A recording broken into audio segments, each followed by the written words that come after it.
Hey y'all, it's Sharon and I'm back to share another policing experience with you guys.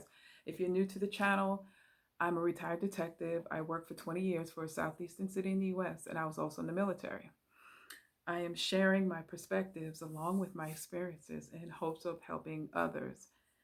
And for the last couple of weeks, I've been talking about reforming the police, not abolishing, just reforming the police, based on my experiences as a police officer, as a detective within the rank and file. And I noticed some things within rank and file, and I talk about blowing the whistle twice in my career.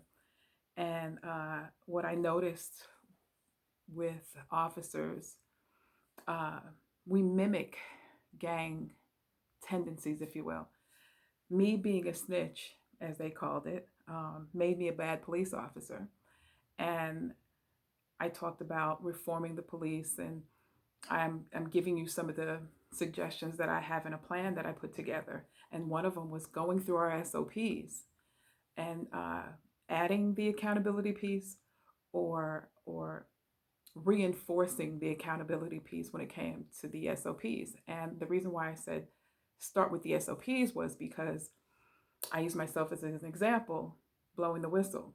I was transferred 7 times in 1 year, and that's unheard of. But SOP says I can't grieve a transfer. So I'm left dealing with being transferred or put on loan 7 times in 1 year, and I have no place to put in the paperwork to address what I feel was a punishment issue because I blew the whistle. Um, and so since I couldn't grieve the transfer, hence the punishment, I could be moved. I couldn't maintain a second job, which was more lucrative. I can't maintain me being on that reality TV show because I was moved all over the place.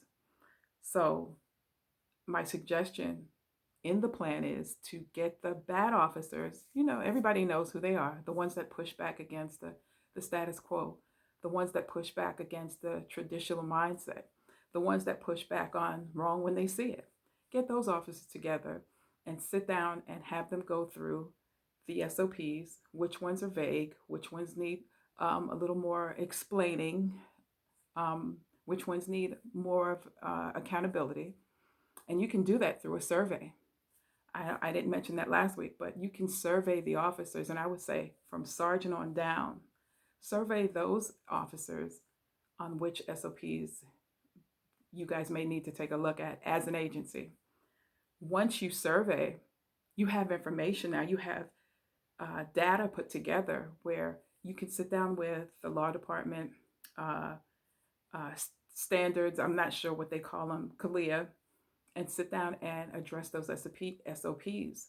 Because within the rank and file, you're going to find a lot of, I say the world, a lot of different mindsets, if you will. And so, starting with the SOPs, it has to be interpreted the same way for everyone. And accountability is going to do that. It's going to make them do that, if you will. Uh, I'll probably share a little bit more next week on what are the things I have in my plan because we have to address the issues that go on within the rank and file, and then that'll exude itself or reflect outwards in police behavior and organizational mindset, if you will. So I just want to share that little bit with you guys. Remember, survey. You can get your a third party outside of the agency to put together a survey and survey the officers, sergeants and below, which SOPs need to be redefined or restructured, adding accountability as the foundational piece of it so it can't be used as a punishment. Do that, and you'll see some things start to change organizationally, mindset, and the way officers start behaving. I'll share more next week. Take a look at our online store. The link is in the description. I created some notebooks. The links for those are in the description.